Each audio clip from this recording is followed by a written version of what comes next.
Hello guys, welcome back. In this video I'll show you how to fix HMD Arc, charging slow or not charging at all.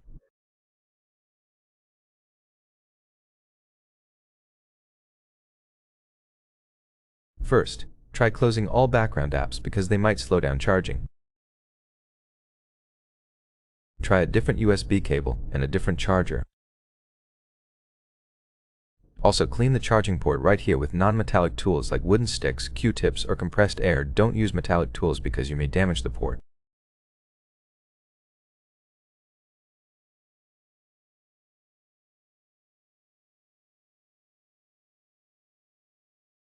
Also try restarting your phone while it's plugged in. In Settings, scroll down to System and check for system updates. If there are any, you can download them.